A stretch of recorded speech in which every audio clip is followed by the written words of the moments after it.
Tonight at 10, funds fueling fitness. We don't get to go spend time on it, so now we can go and take the whole family out and soak up some sun. How a nonprofit is benefiting from a significant grant. Plus, recent rainfall putting a damper on fire season this summer. And later, the latest on the Fort Benton pool.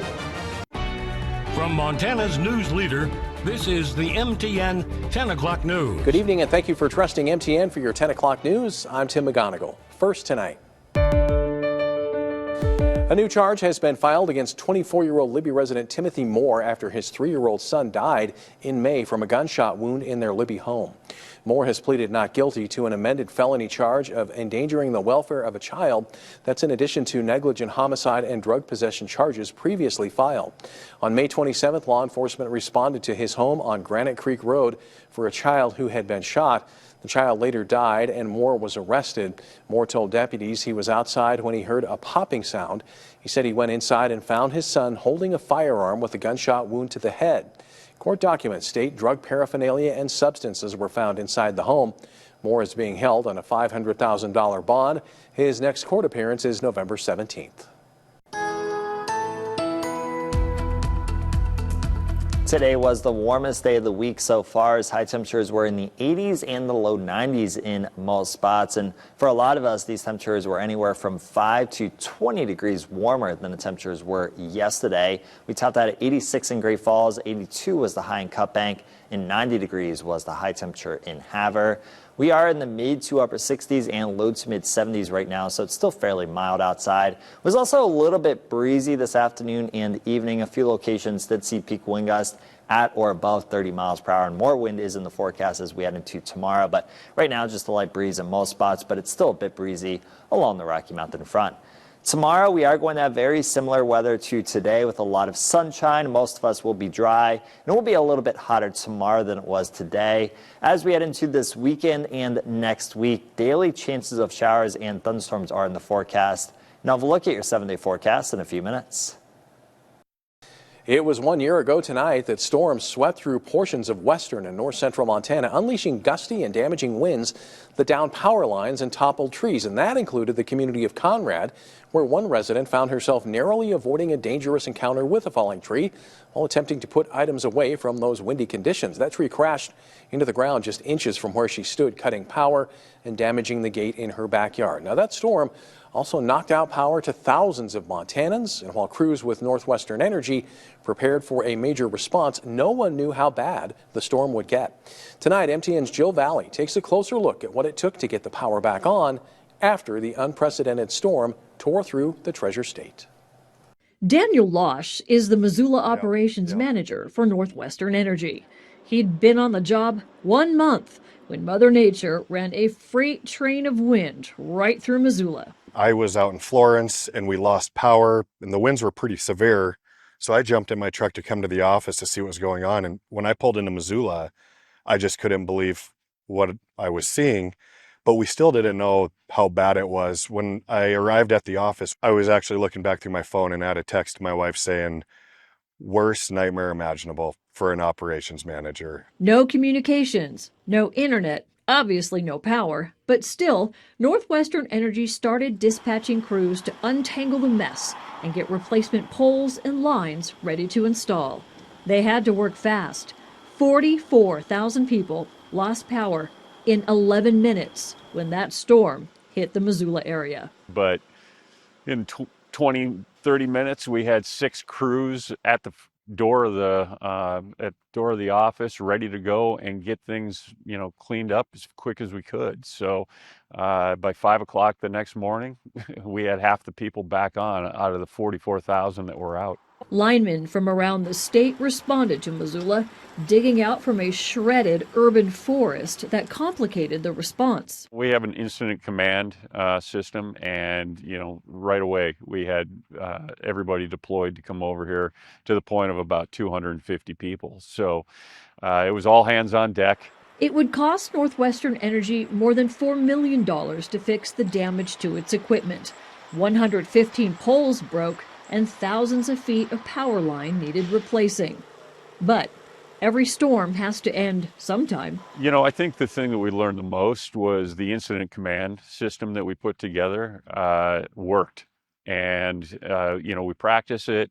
We go through situations like this so that when this came through, you know, we were ready for it. That was probably the biggest thing. As far as infrastructure and things along those lines, we're constantly trying to upgrade the system, whether that be poles or, you know, insulators or whatever.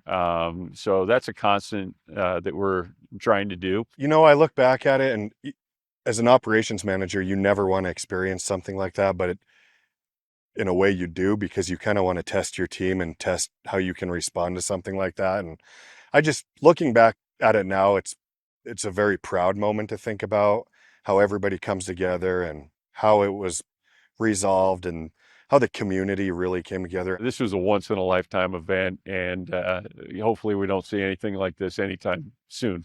In Missoula, Jill Valley, MTN News. The month of July saw more rain than usual, and it may be just what fire crews needed this summer. MTN's Eric Johnson takes a closer look at how the wet weather is impacting fire season. July is typically the month when it starts to dry out here in Big Sky Country and wildfires become a big concern. But this year, some Montana towns and cities have experienced the wettest July in years, including here in Great Falls, where we've received over 1.7 inches of rain, the most since 2012. But what impact does all this midsummer rain have for our fire season? This July has been a tale of two extremes: record-shattering rainfall in some parts of the state and exceptionally dry weather in others. There are some areas, for example, southwestern Montana, Lincoln, that received less precipitation. Meanwhile, the northwestern and eastern parts of Montana have received more than double their normal July precipitation. We'll expect to have maybe fewer fires, or fires that are maybe easier to control. This is Jane Fogelman, the senior service hydrologist for all of Montana east of the Divide. She cautions that while the rain may have short-term benefits, the potential for an active fire season remains. Once we do get back into the warmer and drier, into August, then we're really just expecting to see that the benefits of this precipitation don't continue to last through the summer, don't continue to last through the rest of the fire season. The National Interagency Fire Center continues to highlight an above normal significant wildfire potential across Montana for August and September. The moisture has also fallen late in the season. It's fallen at a time when grasses have already seeded. Fire season in Montana generally reaches its peak between late July and mid-August. After a relatively cooler and wetter July, current outlooks project hot and dry weather to take hold in August. Reporting in Great Falls, Eric Johnson, MTN News. Fort Benton city leaders are facing big decisions about the future of the city's pool, which is currently closed until further notice. The closure comes after the pool failed a state inspection on July 17th due to a chemical level imbalance. City officials say testing is ongoing. They encourage residents to stay involved in the process. Leaders are asking for public input on 3 available options. A short-term fix to extend the pool's life by about 5 years will cost around $200,000. A more comprehensive repair extending the pool's life by up to 30 years is estimated to cost around $1 million, or a complete rebuild, which is estimated to cost up to $5 million. A city council meeting will be held Monday, July 28th at 6:30 p.m., where officials hope a final decision can be made. Montana Fish, Wildlife and Parks leaders say they've charged 6 people from Montana and Washington state on suspicion of illegally killing elk and mule deer near Roundup. FWP says confidential information gave a tip to game wardens. They say wardens conducted a lengthy investigation and concluded that between 2020 and 2024, the group had killed several large bull elk in the Bull Mountains without the proper permit and killed several mule deer bucks without hunting licenses. Wardens seized 11 elk and deer mounts in Montana and Washington. FWP leaders say they've issued 34 charges and 13 warnings to the suspects. Musselshell County Justice Court will hear the charges.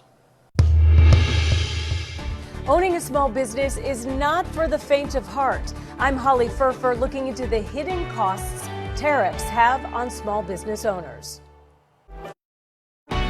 From Montana's news leader, you're watching the MTN 10 o'clock news. Well, tariffs have made their way into consumer pricing, the first real signal of their effects since they were put in place. While consumers are likely to see higher prices for appliances, some groceries and home furnishings, small businesses with thinner price margins are also feeling the impact. Scripps News Group's Holly Furfer reports. LeGrand Lindor is the owner of LMI Textiles, a small Boston business that primarily distributes medical supplies. He knew tariffs were coming, but when a $5,000 import tax bill came on aluminum components from a French supplier, he was shocked. It made my stomach sink because, having to meet payroll, pay vendors, contractors, things of that nature. He's one of many small businesses feeling the sting of tariffs. It's hurting us, but, we're trying to figure it out, but there's other ways around this, I think. Lindor is one of 4 small business owners that met virtually with Senators Ed Markey of Massachusetts and Ron Wyden of Oregon earlier this month to discuss tariff concerns. Lindor's supply business is diversified with U.S. suppliers mixed with imports from Europe, Central, and South Asia. We're not new to the chaos. During the COVID-19 pandemic, he was uniquely situated to fill supply gaps and work with other small suppliers. People got to know each other, and we met virtually, and we continue to meet virtually and do large deals with each other. They continue to be allies, sharing resources to stay afloat. Lindor supplies harm reduction programs to hospitals and health departments. That big tariff bill he mentioned is tied to a public program with a contract that caps prices for 3 years while his costs go up. For a small business, every little detail and amount matters. Siobhan Smith is an attorney that represents small and medium-sized businesses. If you are a large business, you can maybe close down 1 or 2 stores to affect your bottom line. You can look for new sources of products. You can maybe get rid of a product line or cut back on how much you do of something. To help absorb the cost, Lindor says he hasn't paid himself, is looking at other suppliers and routes, and delaying plans to open a warehouse. It makes it so difficult, obviously, in terms of making decisions and figuring out what to do. Holly Furfer, Scripps News Group, Atlanta. Eagle Mount of Great Falls is the beneficiary of a $22,500 grant. It's courtesy of the Hartford Company. And with the grant, they're dedicated to breaking down barriers with new adaptive sports equipment. MTN's Owen Skornick-Hayes spoke with Eagle Mount representatives at their unveiling. Disability should never be a barrier for recreation, and for one young boy in Great Falls, he's getting to take to the water once again. All right, here we go. It's a beautiful day to cool off in the Missouri. But for 12-year-old Weston Weir, that can be more of a challenge. Weir was involved in a fatal car crash in 2021, which left him with partial paralysis and a traumatic brain injury. But Thursday was Weston's lucky day. I told you we were going to come have a surprise today, and I didn't tell you what. And the surprise was an entire boat. It's part of a $22,500 grant received by Eagle Mount Great Falls. The organization helps those with disabilities gain access to recreation. The money used for lots of new equipment. 2 adaptive rafts, 7 kayaks, 4 paddle boards, and an enclosed trailer. And the cherry on top, they informed us that we'd have this ability to have this special gift that was given. An adaptive raft just for Weston, fit with his own chair to shout commands to his crew. Captain says, go faster. He can safely sit in it. We're not worried about him tipping out or anything like that. Well, time to put it to the test. Okay. And off he goes. It's a barrier for access. It's a barrier to entry. And so to be able to have your own piece of equipment, essentially a raft, so that you can go out and enjoy the outdoors, it's transformative. We're grateful for all of the goodness that comes our way. For Weston, who's had to overcome so much, it's a day on the water he'll never forget. And it certainly won't be his last. Oh yes, I look forward to many more floats in the future. From Great Falls, Owen Skornick-Hayes, MTN News.